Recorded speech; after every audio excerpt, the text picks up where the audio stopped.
What's going on, HobbyLink International? My name is Ben from Ben Builds here on YouTube, and I am here with a very special video series, something that I have been wanting to do for a little while now. Kenny reached out to me, asked me if I'd go ahead and be willing to do a video series for you guys here on HLI. I said yes, so I thought I'd go ahead and do something kind of fun. Kenny sent me a model that I'm going to be building here, and I'll be releasing the series exclusively on HobbyLink International. So this will be the step-by-step build series for this particular kit, and then I'll release a quick recap over on my channel after I complete the whole build. So let's go ahead and get into it, guys, and I'll show you what we're going to be working on. So this is the kit Kenny sent me. This is the 1/72nd scale Bandai B-Wing Starfighter. As you can see from the box top, this is the Comic-Con exclusive version. So there's a couple of part changes and a couple of inclusions here with this kit. So we'll get into it. I won't go too much into detail on the parts themselves because, as you know, if you built Bandai, you know Bandai parts are awesome. They got tons of detail. They always fit really, really well. So this should be a breeze in order to build. However, I do want to go ahead and add in some lighting. I want to mess around with a little bit of the internals. I want to see what I can do with the LEDs and just kind of have some fun and light up the cockpit and the engines.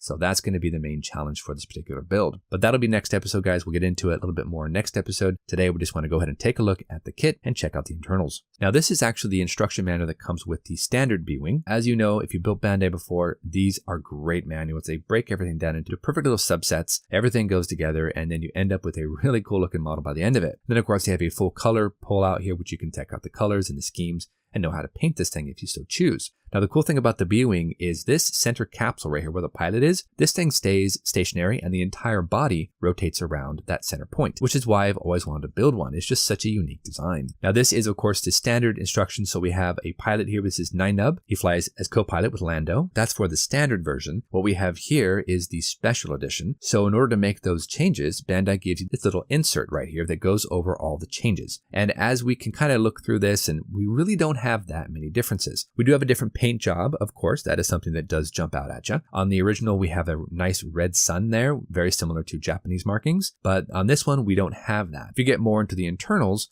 we are given a few minor changes, and the biggest thing, we're given a lighting little LED puck that fits in the back of the engines. Now, in order to use that one, we're going to have to go ahead and remove the engine capsule, turn on the little LED puck, and then put that capsule back into the body. And that seems like a whole lot of trouble for me, so I don't really want to do that. Instead, I want to see if I can just hardwire it into a base. That's going to be a challenge, so we'll see how that goes. Now, if we look at the rest of the changes here, you'll notice that there's not a whole lot of change. We have the kit instructions, and then we have the kit supplied insert for all the different upgrades and updates, and it'll actually tell you exactly which steps to omit and which ones to replace in the original instructions. Honestly, I've been looking through these and there's not that much difference. Some different inserts and some different armor plating and whatnot, and plus the engine lighting kit is different for this as well. So there is definitely a difference, just not a whole lot of difference, to be honest. Another area we will have to go ahead and be concerned with here are the markings. Now, we are given the special edition markings. We're not given the original markings at all. So we can go ahead and check these out, and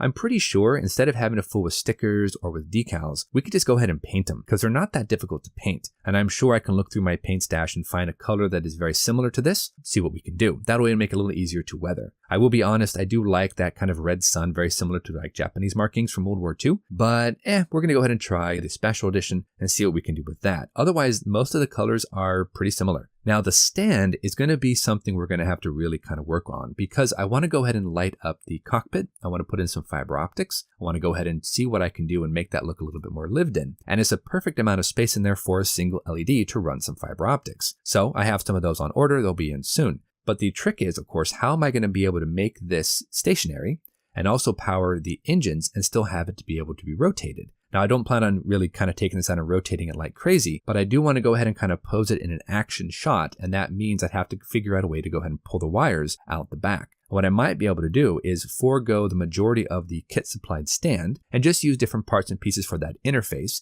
and I can then wire everything up and have it go down into a power source in the bottom of the stand. That shouldn't be all that difficult to do because there's a lot of room inside all these different compartments, so I should be able to make this work. Now, just for fun, guys, I'm going to pull this book out again. This is something I do have in terms of references. You know me and references. I absolutely love a good book. and I love pictures and whatnot, a little bit of history about different aircraft, in this case Star Wars ships. And this is the book I used on my N1 Naboo Starfighter build that I did a while back. And if I go ahead and flip through these, we can see a very nice cutaway, beautiful rendition of the B-Wing. And this is going to be kind of cool to go ahead and check out and look through. It's not something I'm going to be really relying on all that heavily. It does give you a breakdown of the weapons and the internal layouts and all that. So it's kind of fun. And you can look at that and see how it lands and how, it's serviced, then how it flies. And honestly, that's kind of fun. Just something interesting to jump in. But anyway, guys, that is it for us today. I just wanted to give you a real quick look at what we'll be building. So over the next couple of weeks, we're going to go ahead and crack into this B-Wing. We're going to try to add lighting. We're going to try to add fiber optics. We're going to try to do a customized base, very similar to what I did on my Lando Falcon. And I'm just going to have some fun. And I'm hoping you guys are going to enjoy coming along for the ride.